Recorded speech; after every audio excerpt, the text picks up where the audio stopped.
His Royal Highness Prince Laurent of Belgium, FAO Special Ambassador for Forestry and the Environment, former President of Guyana, Dr. H.R.H, Chairperson of the Council, the COFO,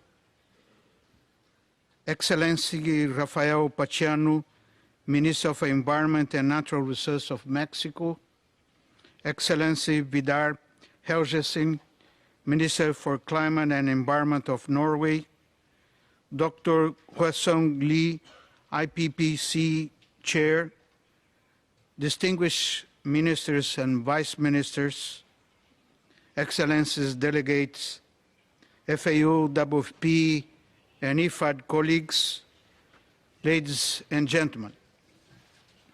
It is a great pleasure to welcome all of you to the 23rd session of the Committee on Forestry. Let me begin by thanking His Royal Highness Prince Laurent for his continued engagement in advocating the cause of sustainable development as FAO Special Ambassador.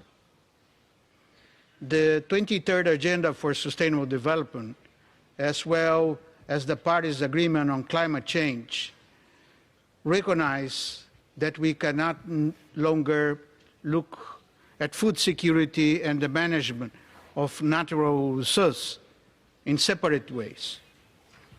Both agreements call for a coherent and integrated approach to sustainability across all agriculture sectors and food systems.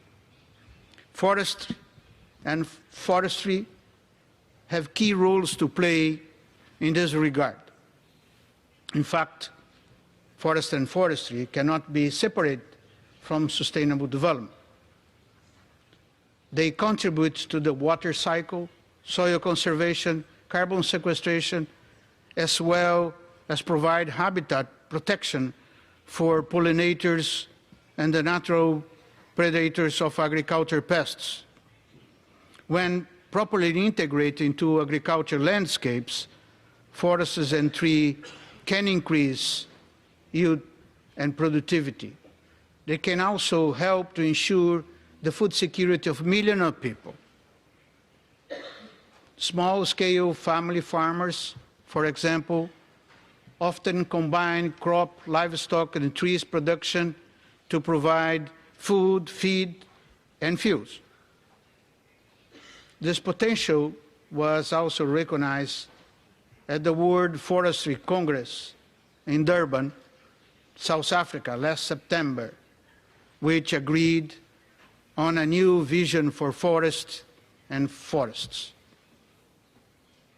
We can say that there is already a consensus that progress towards food security and sustainable agriculture should be made in combination with sustainable forest management. As we are talking about consensus, let me remember you that today, July 18, is the Nelson Mandela International Day. I would like to mention some of his words that I think is quite appropriate for those turbulent days we are living. I quote, "It's easy to break down and destroy. The heroes are those who can make peace and build." I hope this can inspire the Council, the delegates of COFO on their decisions.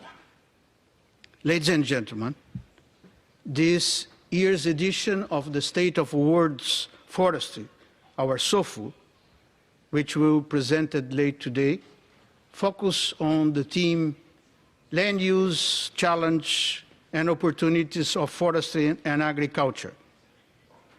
The key message from SOFOs is clear. It's not necessary to cut down more forests to produce food. more than 20 countries have shown that increasing agriculture production and food security and protecting the forestry are not mutually exclusive. 7 of these countries have their case studies presented in COFO 2016. I will name them: Chile, Costa Rica, Gambia, Georgia, Ghana, Tunisia, and Vietnam. The report also shows that forest loss has been concentrated mainly in the tropics, and particularly in low-income countries.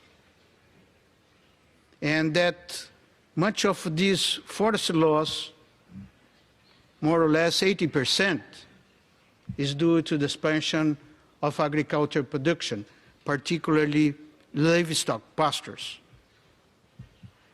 In tropical forests, for example, there was a net loss of 7 million per year between 2000 and 2010, and a net gain in agricultural land of around 6 million per year in the same period. To revert this situation and achieve sustainable development, countries should seek to establish integrated and balanced land use systems so as to ensure long-term benefits for current and future generations. This will require improved coordination between policies on forestry, on agriculture, on food safety, food security, and rural development. Clear legal frameworks governing land use change are equally important, including secure land tenure system that could recognize tradition, customary rights, and forest products. Excellencies, around 2/3 of the nationally determined contributions, our NDCs, that addresses climate change submitted by country this year foresee actions by the agriculture, forestry, and land use sectors. FAO stands ready to support countries in their national NDCs and will be working with global and regional finance institutions to help scale up climate finance and agriculture sectors. As President Jacques Deo already mentioned, we need to accelerate this process. The way we are doing will not be achieving the Millennium Development Goals. Climate change adaptation and mitigation has been elevated to the highest priority at FAO, as we are preparing our own strategy on climate change. In line with this, we will also launch during this COFO section a new publication on forestry for low carbon. This publication shows how forestry and wood products can be integrated into climate change strategies.